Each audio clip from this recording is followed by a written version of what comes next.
चुनाव आए सस्ते दिन लाए, थोक महंगाई दर, इधर डीजल पेट्रोल के दाम घटने की बात, ये तमाम चीजें क्या सिर्फ सतही हैं? क्या अर्थव्यवस्था को लेकर जिस तरह का अपबीट मूड या अच्छे दिन होने थे वो नहीं हो पा रहे हैं? सभी खास मेहमान हमारे साथ लगातार बने हुए, लेकिन संबित पात्रा जी, प्रधानमंत्री मेक इन इंडिया ये तमाम कॉन्सेप्ट्स दे रहे हैं, लेकिन इस सब के बीच प्रोडक्शन किस तरह की परिस्थितियों से गुजर रहा है? आपकी पोल खोलना चाहते हैं अंशुमन जी, जो ये बता रहे हैं कि ऑल इज वेल जो आप कह रहे हैं वो सच नहीं है। अंशुमन जी, फैक्ट्स के साथ। संबित जी, सबसे महत्वपूर्ण डेटा जो हमको चौंका रहा है और चिंतित कर रहा है वो अगस्त का प्रोडक्शन डेटा है, जो बताता है कि 4 महीने के लोएस्ट के बॉटम लेवल के ऊपर कंज्यूमर उसका प्रोडक्शन है। अगस्त में उत्पादन गिरने को हमें मानते हैं कि अगस्त का उत्पादन फेस्टिवल को टारगेट करके किया जाता, तो लगता है कि त्योहारों में डिमांड नहीं है। अभी हमने कार सेल्स का डेटा देखा, वो भी काफ़ी नीचे है। बाजार में भी जो मोमेंटम बना था शेयर बाजार में निवेश का, वो धीरे धीरे गिरने लगा है। पिछले 1 महीने में हमने बड़े पैमाने पर बिकवाली देखी और बहुत सारी ऐसी खबरें जो बैंकों के डिफ़ॉल्ट होने की, चीनी मिलों के डिफ़ॉल्ट होने की बिजली कंपनियों के पास कोयले की कमी की निकल रही, ये कहीं ना कहीं एक ऐसी एक चिंताजनक परिस्थिति बनाती दिख रही है, जो लग रहा है कि जिस ग्रोथ की वापसी की हम उम्मीद कर रहे थे, वो ग्रोथ की वापसी की उम्मीद कहीं ठहरती दिख रही है। अगस्त के महीने में प्रोडक्शन लोएस्ट 4 सालों में, संबित पात्रा जी, और वो भी कंज्यूमर गुड्स का, जिनकी डिमांड का सीजन अब शुरू होता है और जो फेस्टिव सीजन सबसे बड़ी डिमांड का सीजन होता है। देखिए, सबसे महत्वपूर्ण विषय है कि प्रोडक्शन को लेके और मैन्युफैक्चरिंग सेक्टर को लेके जिस प्रकार की चिंता इस सरकार ने दिखाई है और जो इंटेंशन दिखाया है, इस पे कोई शक नहीं है, वो आप और हम भी जानते हैं कि अपने आप में बहुत ऐतिहासिक है। दूसरा महत्वपूर्ण विषय है कि इन्वेस्टमेंट का कम जो निवेश रहा है हिंदुस्तान में, वो किस कदर कम हो गया था। हाँ। और उसी की खामियाजा हम भुगत रहे थे। और अब हम तमाम जो स्टेप्स लिया है मोदी जी ने, किस प्रकार, चाहे वो अमेरिका हो, चाहे वो चीन हो, चाहे जापान से $35 बिलियन की बात हो, इन्वेस्टमेंट चहुंदिक दिशा से हिंदुस्तान में कैसे आए, इस पर भरसर कदम उठाए गए हैं और वो हम सब ने देखा है और वो आपके सामने खुला हुआ है कि इन्वेस्टमेंट आ रहा है। स्टैंडर्ड एंड पुअर, जो कि अपने आप में पूरे विश्व की एक जानी मानी रेटिंग एजेंसी है, उसने खुद कहा है कि हिंदुस्तान, जो कि पहले उन्होंने पुअर रेटिंग किया हुआ था, उसे अच्छे रेटिंग में लाके खड़ी की है। और उन्होंने खुद लिखा है कि ये जो सरकार आई है उसमें पॉलिसीज बन रही हैं और पूरे आशा के साथ इन्वेस्टर्स हिंदुस्तान में निवेश करें, क्योंकि किसी प्रकार की पॉलिसी पैरालिसिस नहीं होगी और आगे ग्रोथ बढ़ेगा। जहां तक ग्रोथ का सवाल है, 2 वर्ष तक 4.7 रहने के बाद कंसेक्यूटिवली 2 इयर्स हमने देखा है कि ग्रोथ जो है अपने रास्ते पे आ गया है। 5.7% ग्रोथ रेट हो गया है। संबित पात्रा जी, स्वाभाविक रूप से अगर ये अच्छे दिन नहीं है, संबित पात्रा जी बहुत आश्चर्यजनक है। मुझे भी आश्चर्य हुआ जब स्टैंडर्ड एंड पुअर ने भारत का आउटलुक पॉजिटिव किया, लेकिन वही हफ्ता था जब प्रधानमंत्री अमेरिका में थे, स्टैंडर्ड एंड पुअर का पॉजिटिव आउटलुक आया था और भारतीय बाजार में विदेशी निवेशकों ने बड़े पैमाने पर बिकवाली की। और महत्वपूर्ण बात यह कि बाजार तो 4% गिरा, लेकिन जितना रिफॉर्म ओरिएंटेड सेक्टर था, जहां सुधार आने की उम्मीद थी, इंफ्रास्ट्रक्चर, मेटल, वो सारे सेक्टर जहां हमको लगता था कि नई सरकार आने के बाद बड़े पैमाने पर सुधार होंगे और निवेश आएंगे, उनमें बड़े पैमाने पर निवेशकों का विश्वास कम हुआ और उन्होंने शेयर बाजार में बिक्री करके वापसी करनी शुरू की। और उसे सपोर्ट किया अगस्त के डेटा ने। जब अगस्त का डेटा हमारे पास आया और हमने देखा कि मैन्युफैक्चरिंग अचानक पीछे चली जाती है, कंज्यूमर गुड्स का प्रोडक्शन अचानक पीछे चला जाता है, तो ये सब सारी चीजें कहीं ना कहीं कुछ ना कुछ सशंकित करती हैं कि क्या वो चीजें जिनकी अपेक्षा हम कर रहे थे वो उनके आने की संभावना है, या इसके लिए हमें और लंबा इंतजार करना पड़ेगा देश में। सो साहब, आप कुछ बोलना चाह रहे थे?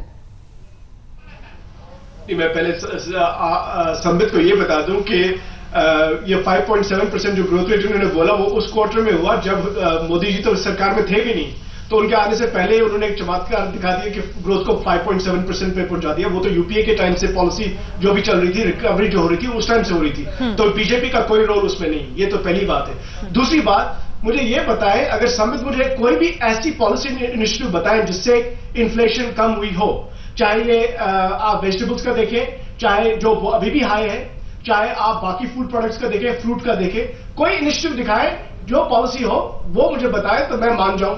ये देखिए, मैं मानता हूं कि बीजेपी ने, मोदी जी ने बहुत अच्छी, बहुत जबरदस्त तकरीरें की, बहुत बातें की, मेक इन इंडिया कहा, अच्छे दिन कहा, लेकिन आखिरकार आपको पॉलिसीज बनानी है, उनको इंप्लीमेंट करना है। लेकिन किस तरह से होगा इस मुल्क में जहां पर फाइनेंस मिनिस्टर भी पार्ट टाइम मिनिस्टर है? जब तक यहां पर फुल टाइम फाइनेंस मिनिस्टर ना हो, सीरियसली इकोनॉमी को ना देखा जाए, जितना भी मोदी जी कितने भी चिल्ला चिल्ला के बोले, कितने भी मैडिसन स्क्वायर गार्डन में ठीक है सोच साहब, ठीक है सोच साहब, आगे बढ़ने वाले। लेकिन फुल टाइम इकोनॉमिस्ट प्रधानमंत्री देश के रहे 10 बरस, क्या हुआ सबने देखा। संबित एक बार जवाब देना चाहते हैं। संबित मैं एक सेकंड, सलमान मुझे माफ कर दीजिए, मेरे से एक बड़ी गलती हो गई है आज। अंजना जी मुझे भी माफ कर दीजिए, गलती ये हो गई है कि मुझे आते ही डिबेट आरंभ करते ही थैंक यू नेहरू जी पहले कहना चाहिए था कि सब कुछ जो हुआ आज, अगर 5.7% हो गया, आज इन्फ्लेशन कम हो गया, पेट्रोल के प्राइसेस कम हो गया, थैंक यू नेहरू जी, सब नेहरू जी के कारण और कांग्रेस के कारण हुआ, क्योंकि आजकल ऐसा नहीं कहने पर कांग्रेस नाराज हो जाती है। नेहरू जी से नफरत क्यों है? नेहरू जी से नफरत क्यों है? वो तो प्राइम मिनिस्टर थे इस मुल्क के। तो थैंक यू तो कह रहा हूँ, कोई नफरत की भाषा थोड़ी कह रहा हूँ। ऐसे कह रहे हैं, आपकी आवाज से पता चलता है कि आप क्या थैंक यू। नहीं, मेरी आवाज बताइए, जैसी आवाज आप बोलेंगे वैसी आवाज निकालूंगा। थोड़ा तमीज से बात किया कीजिए। तमीज से कैसे होता है? थैंक यू तो कहा, थोड़ा तमीज से बात कीजिए आप। मैंने थैंक यू नेहरू जी कहा, बताइए थैंक यू नेहरू जी की बुरी बात है क्या? सब समझ आ रहा है। नहीं, मैं धन्यवाद कह रहा हूँ, थोड़ी इज्जत करनी चाहिए बड़े लीडरों। मैं उनको इज्जत कर रहा हूँ, मैं तमाम कांग्रेस को इज्जत कर रहा हूँ, मगर आप लोग आजकल नाराज हो जाते हैं, थैंक यू नहीं कहा जाए तो, इसलिए मैं थैंक यू कहकर शुरू कर रहा हूं। मगर मैं एक महत्वपूर्ण प्रश्न ये पूछना चाहता हूं, जब इन्फ्लेशन के रेट कम हो जाते हैं और जब ग्रोथ रेट बढ़ जाता है, तब आप कहते हैं कि ये सब कुछ ना यूपीए के कारण से हुआ। जब प्रोडक्शन रेट गिर जाता है तो आप कहते हैं अच्छा आप क्या कर रहे हैं, अच्छे दिन कहां चले गए, प्रोडक्शन रेट क्यों गिर गया, उस समय आपके पास कुछ भी चला जाता है।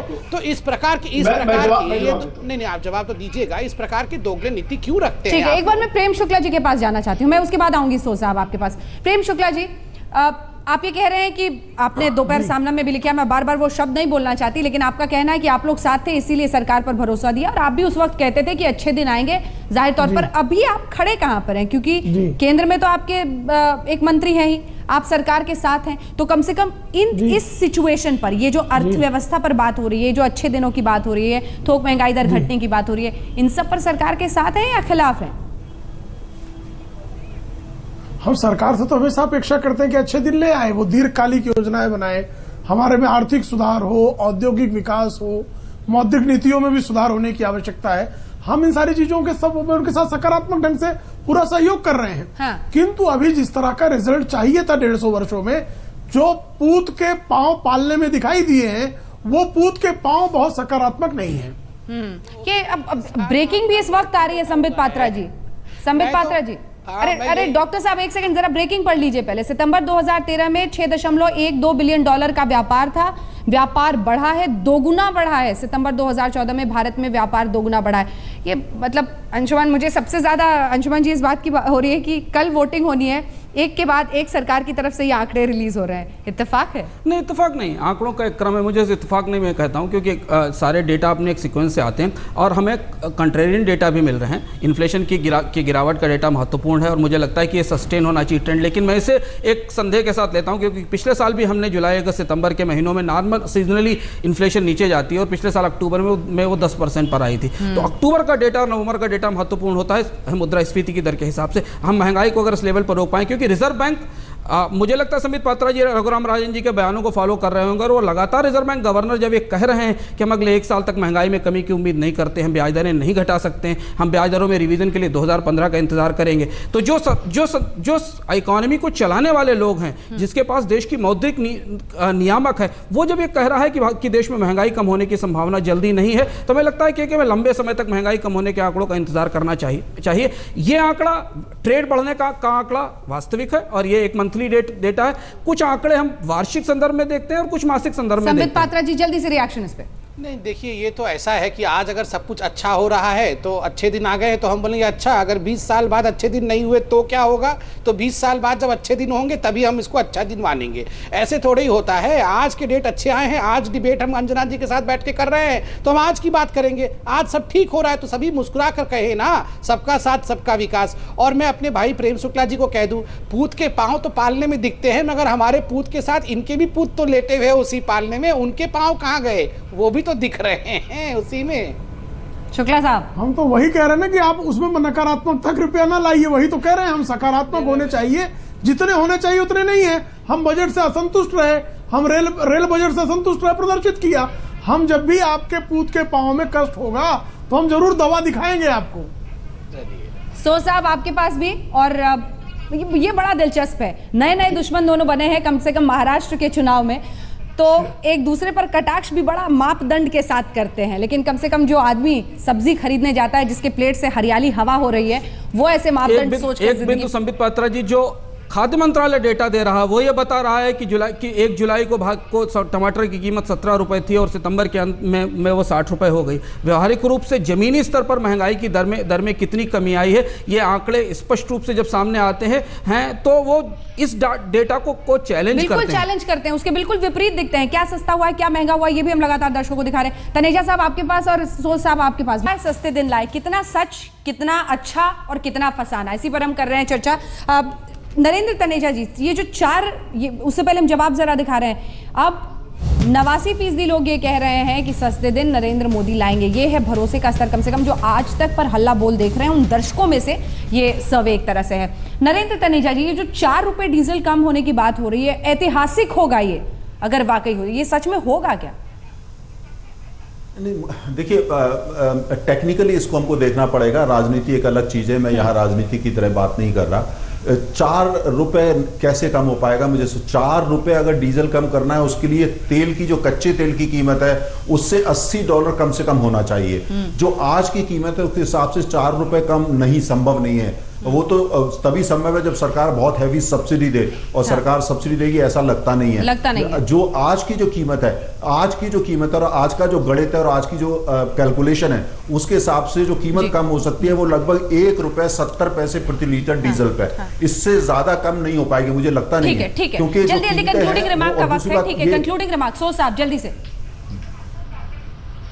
नहीं, देखिए मैं ये कहना चाहता हूं कि संबित ने कहा कि भाई आप सब, हम नेहरू जी को शुक्रिया करेंगे वगैरह वगैरह। मैं ये नहीं कहता कि जो कीमतें कम हुई वो कांग्रेस की वजह से हुई है। मैं ये कहता हूं कि जो कीमतें कम हुई हैं ये मोदी जी के साथ या इनकी सरकार के साथ कोई ताल्लुक नहीं है। 2 प्राइसेस ऐसे बने हुए हैं, उसकी वजह से हम एक हिसाब से खुशकिस्मती है हमारी कि ऐसा हुआ, लेकिन हम इस पे डिपेंड नहीं कर सकते। हमें स्ट्रक्चरल रीजंस को देखना है जिससे इन्फ्लेशन लॉन्ग टर्म में कम हो जाए, और उसके लिए मैंने अभी तक इस गवर्नमेंट के पास कोई पॉलिसी नहीं देखी जिसको वो इम्प्लीमेंट कर रहे हो। अभी तक मैंने जो ढांचा है, जो पिलर्स है वो मजबूत नहीं होंगे तो कम से कम एक लंबे वक्त तक हम सस्टेनेबल नहीं देखेंगे। ठीक है, प्रेम शुक्ला जी जल्दी से, चुनाव की टाइमिंग, यह जो है चुनावी बाजीगरी ना हो बल्कि दीर्घजीवी हो, इतनी ही हम कामना करते हैं। क्योंकि चुनावी बाजीगरी और चुनाव निर्वाचन आयोग को भी इस बात का ख्याल रखना चाहिए कि कोई चुनावी बाजीगरी करके उसका लाभ ना उठाने पाए। ये दीर्घजीवी हो, भारत के हित में हो, सचमुच अच्छे दिन आए, ये कामना है। दीर्घजीवी हो, और 4 रुपए तो मुमकिन ही नहीं कह रहे नरेंद्र तनेजा जी, वादा कर रहे हैं पात्रा साहब? देखिए, बहुत मुझे तो मैं सोच रहा था पूरे डिबेट में कि जब मोदी जी प्रधानमंत्री नहीं थे तो हम लोग सब डिबेट करते थे और तमाम लोग कहते थे किसी भी कीमत पे मोदी जी प्रधानमंत्री नहीं बन पाएंगे, फिर प्रधानमंत्री बन गए। फिर लोग कहने लगे अच्छा अच्छे दिन तो नहीं आने वाले हैं, पूरा अकाल पड़ जाएगा, बारिश ही नहीं होगी। ठीक है, असंभव को संभव करने वाले, हाँ, बीजेपी की तरफ से जो भी आएगा वो यही बोलेगा। और खास तौर पर जब डॉक्टर संबित पात्रा बोलते हैं असंभव को संभव करने वाले सिर्फ नरेंद्र मोदी हैं उनके पास, और जादू की छड़ी उनके पास है।